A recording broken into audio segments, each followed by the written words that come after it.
নমস্কার বন্ধুরা, সুস্মিতার রান্নাঘর স্লাইস অফ লাইফে আরও একবার আপনাদের সকলকে স্বাগত জানাই। আজ একদম সহজ, হালকা ও স্বাস্থ্যকর একটা রেসিপি নিয়ে এসেছি, মশলা ছাড়া সেদ্ধ খিচুড়ি। চাল, ডাল ও রকমারি সবজি দিয়ে তৈরি এই রান্না পেটের পক্ষেও হালকা আর একদম বাচ্চা থেকে বড় সবার জন্যই উপযুক্ত। ঝটপট তৈরি হয়ে যায়, বিশেষ করে ব্যস্ত সকালে বা চটজলদি কিছু বানাতে হলে এই সহজ রেসিপিটা আপনারা বানিয়ে নিতে পারেন। তো এর জন্য আমি একটা বাটিতে নিচ্ছি হাফ কাপ সেদ্ধ চাল।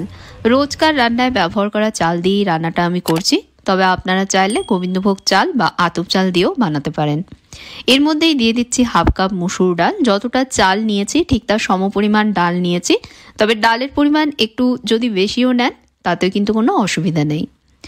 আর মুসুর ডালের বদলে মুগ ডাল বা মটর ডাল দিয়েও কিন্তু এটা বানানো যাবে। এবার চাল ডাল মিশিয়ে নিয়ে জলে একটু ভালোভাবে ধুয়ে নেব।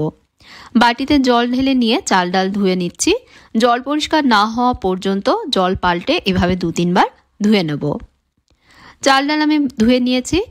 এখানে কিছু সবজি কেটে রেখেছি, যার মধ্যে রয়েছে 2 টুকরোয় কেটে রাখা একটা আলু, অর্ধেক একটা মিষ্টি আলু, একটা গাজর, অর্ধেক একটা পেঁপে আর 2-3টে পটল, সাথে নিয়েছি অর্ধেকটা বেগুন আর রয়েছে একটা গোটা কাঁচা লঙ্কা। এখন একটা প্রেসার কুকারের মধ্যে ধুয়ে নেওয়া চাল ডাল ঢেলে দিচ্ছি।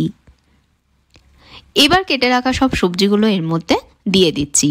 আর বন্ধুরা, এই সব সবজির সাথে আরও সবজি যেমন ঝিঙে, কুমড়ো, এগুলোও যদি আপনারা অ্যাড করতে চান সেটাও করা যাবে। এখন এর মধ্যে দিয়ে দেবো পর্যাপ্ত পরিমাণ জল। যতটা চাল ডাল নিয়েছি তার ডাবল পরিমাণ জল আমি এর মধ্যে দিচ্ছি।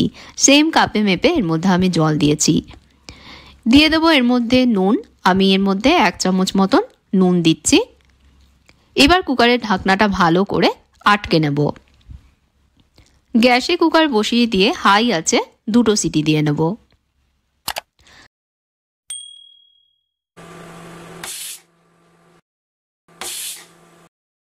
দুটো সিটি দেওয়া হয়ে গেলেই গ্যাস বন্ধ করে দিয়ে কুকারটা ভালোভাবে ঠান্ডা হতে দেবো। যতক্ষণ কুকার ঠান্ডা হচ্ছে ততক্ষণে আমি 2টো ডিমের পোচ বানিয়ে নেব। পোচ বানাবার জন্য আমি একটা হাঁড়িতে বেশ কিছুটা জল ফুটতে বসিয়েছি আর এরকম একটা বড় মাথার হাতা নিয়েছি, যার মধ্যে আমি ডিমের পোচটা তৈরি করব। স্টিলের হাতা হলে বেশি ভালো হয়, তবে এরকম বড় সাইজের স্টিলের হাতা আমার কাছে এই মুহূর্তে নেই, তাই আমি এটা ব্যবহার করছি। গরম জলে প্রথমে হাতাটা ভিজিয়ে নিতে হবে, তারপর হাতার মধ্যে একটু তেল লাগিয়ে নিতে হবে। আমি একটা টিস্যু পেপারের সাহায্যে এর মধ্যে তেল লাগিয়ে নিলাম। এবার একটা কাঁচা ডিম ভেঙে এর মধ্যে দিয়ে দিচ্ছি। ফুটন্ত গরম জলের মধ্যে হাতাটা এভাবে ধরে রাখতে হবে। এভাবে কিছুক্ষণ গরম জলের মধ্যে রাখলেই দেখবেন ডিমের পোচটা রেডি হয়ে যাবে। আরও একটা সহজ পদ্ধতি রয়েছে, আমি সেটাও আপনাদের দেখিয়ে দেব। ডিম ফাটানোর পর সরাসরি জলে দিলে সাদা অংশ ছড়িয়ে পড়ে, কিন্তু যদি এভাবে হাতার মধ্যে রাখা হয় তাহলে গঠনটা বজায় থাকে, গোল আর সুন্দর পোচ হয়, কুসুমটাও মাঝে থাকে। এতে করে পুরো পোচটা যেমন দেখতে সুন্দর লাগে, খেতেও ভালো হয়। ডিমের পোচে কুসুমটা নরম থাকলেই বেশি ভালো খেতে লাগে, তাই আমি কুসুমটা এরকম নরম থাকা অবস্থায় এটাকে তুলে নেব। এবার আপনাদের আরও একটা পদ্ধতি করে দেখাচ্ছি।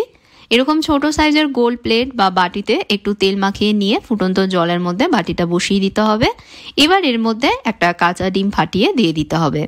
একটু সময় পর দেখবেন পাত্রটা জলের নিচে বসে যাবে আর পোচটা সুন্দরভাবে সেট হয়ে যাবে, ভাঙবেও না, একদম পারফেক্ট শেপে দেখবেন এটা তৈরি হবে। পোচটা রেডি হয়ে গেলে একটা চিমটের সাহায্যে পাত্রটা তুলে নিয়ে এর মধ্যে জল ফেলে দিতে হবে। এভাবে যে কোনো একটা পদ্ধতি ফলো করেই আপনারা পারফেক্ট ডিমের পোচ সহজেই বানিয়ে নিতে পারবেন। কুকার ঠান্ডা হয়ে গেছে, এবার আমি কুকারের ঢাকনা খুলে নিচ্ছি। চাল, ডাল, সবজি খুব ভালোভাবে সেদ্ধ হয়েছে আর দেখুন এর মধ্যে কিন্তু জলও বেঁচে নেই। এখন একটা প্লেটে আমি এটা পরিবেশন করে দেবো। এর ওপরে একটু ঘি ছড়িয়ে দেবো। ঘিয়ের জায়গায় আপনারা চাইলে বাটার বা সর্ষের তেলের ব্যবহারও করতে পারেন, যার যেটা পছন্দ সেটা দিয়ে আপনারা পরিবেশন করবেন।